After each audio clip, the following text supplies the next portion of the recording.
Hello everybody, happy today. Welcome back to my channel.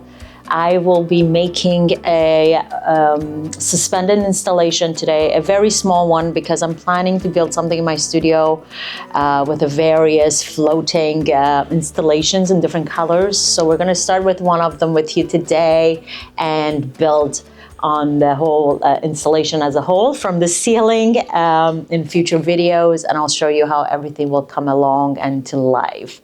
Let's get started and see how we end up with what I'm trying to create.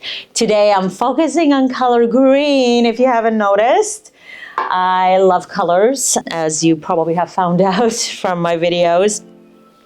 Of course, we're gonna be working with dried florals, obviously because it lasts longer and it will be an easier piece for me to build. It will be lighter when you work with dried flowers, and you can kind of have it for longer terms, especially that I'm building it in my studio. Of course, if it was for events, it would have been a different scenario unless that's what the client wanted. Okay, I'm starting with my chicken wire. As usual, I'm gonna turn it into a ball.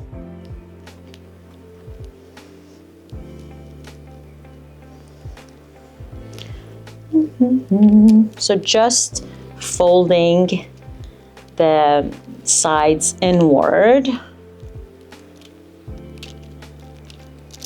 and it kind of allows all the wire to kind of tangle into each other, but we definitely want to secure them regardless. So this is sort of like the idea that I want to kind of have, and then I'm going to go ahead and secure them and make sure it's as proper as possible, so when I make my arrangement into it, it's not falling apart.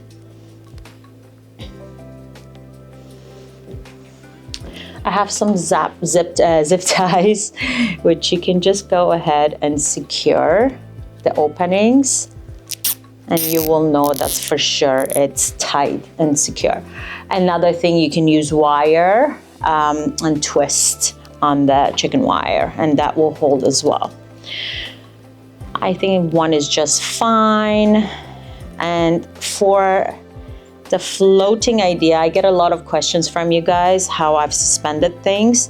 So I use fish lines, and this one is 75 pound, 0.8 millimeters. So it's a thicker fish line, but when it's being suspended, you'll never see it anyway, no matter how thick it is. So you definitely want to use fish lines, but make sure that they're hardy enough, especially when something is being suspended.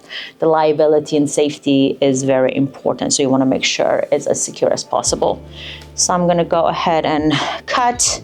I brought a clothing rack to just suspend from there and show you how I'm building the installation. And then, of course, I'll move it when I'm all done. I usually use a longer fish line just in case I wanna play with the height, and then I can always cut it at the end.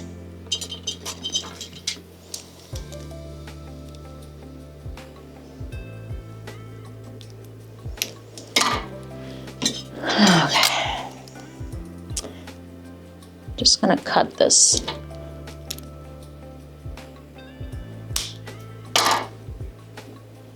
Okay,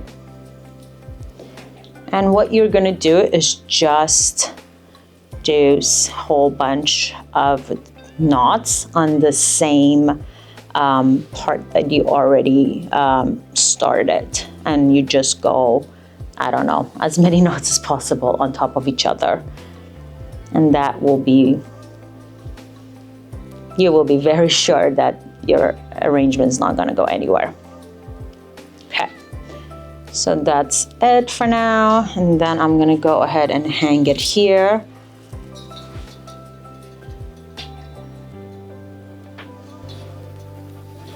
And again, I'm just gonna use a couple of knots just because I want to make sure I open it up. And this may be long, but I will eventually cut it when I'm putting it on the ceiling. Okay, let's get started.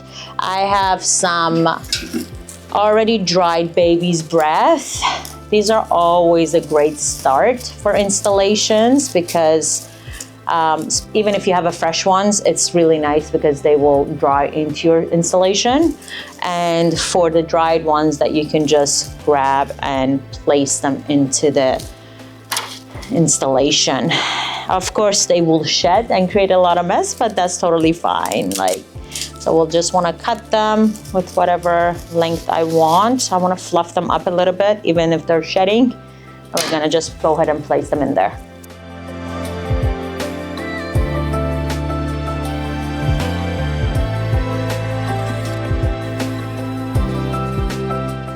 All right, so we started with the baby's breath. As you've noticed, I've just shoved them all in different angles, mostly for the bottom because those are the angles that is going to show mostly from especially looking up.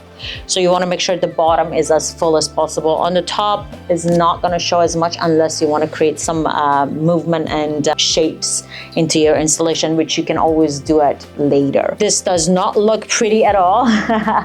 All the stems are shoved and tangled into each other, which is pretty awesome because I know it's not going to go anywhere, but it's not going to stay like this. It's going to look very, very pretty. So I'm going to go ahead and start with, again, this is my base layer, and we're going to start adding up onto it with different beautiful florals and beautiful greenery that I have.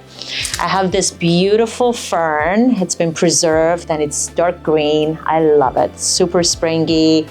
And since we're getting ready for spring in the studio, I'm gonna go ahead and add these guys and just let them kind of do their thing as they move around into the installation.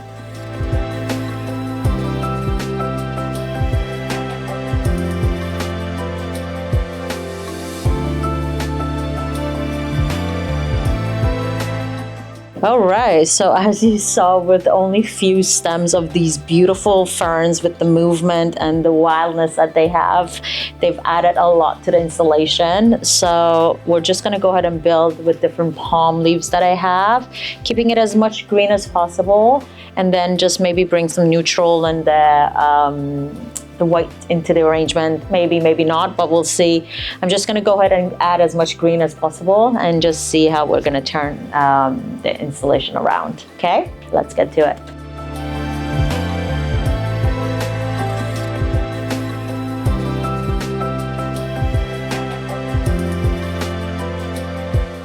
Alrighty, so these are some awesome green palm leaves. It's becoming more of a cute arrangement, isn't it? I've added some length to it.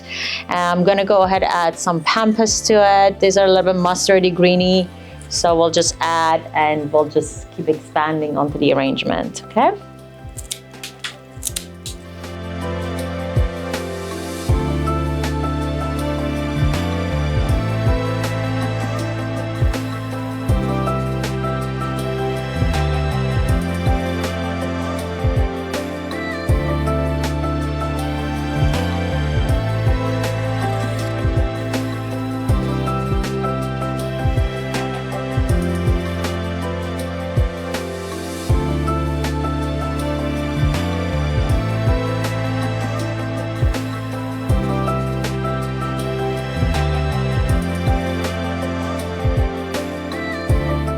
Alrighty, so as you've noticed, I kept adding different elements one by one because I think that's just always a better route to go when you're building bigger pieces. Then you can kind of manage your products better, but also you can come back and add the same elements at the very end. That's how I usually start my installations. I go one element by element, and then I come back at the end and I add as I need to.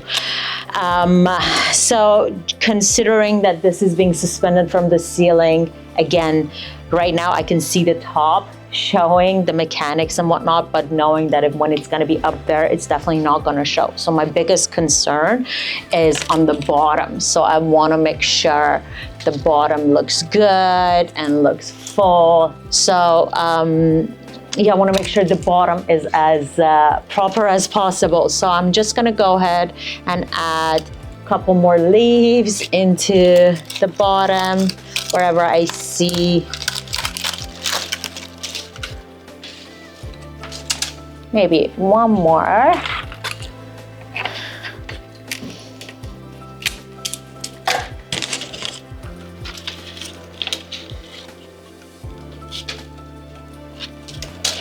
Love this.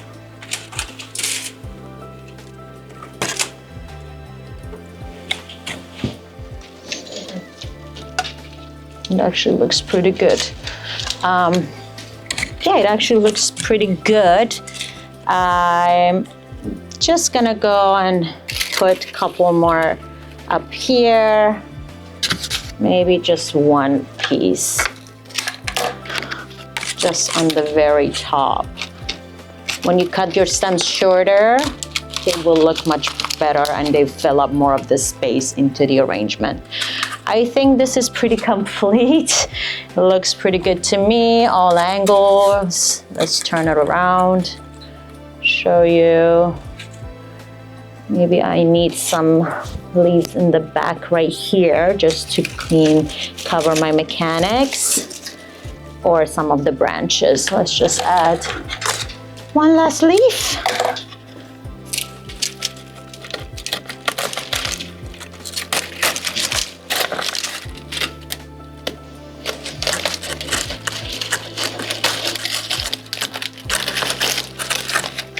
There you go. Looks pretty awesome. Looks pretty airy. Lots of movement, lots of sharp and edgy fluffs and greens, and mixed with the roundness. You can always move these leaves to give them a little bit more excitement into the arrangement, so they're not facing the same direction, and that always makes the arrangement a little bit more special. So I think this is pretty complete. I love it. I love the movement, and we're just gonna keep building different colors the next few weeks, and we're gonna go ahead and hang them all on the ceiling together so you can see how everything comes along. Thank you so much for watching. Subscribe if you haven't already. Like, comment, let me know if you have any questions. I am more than happy to answer any questions you may be having building your own installations, and super honored that you're watching. Thank you again. Have a wonderful day. See you next time.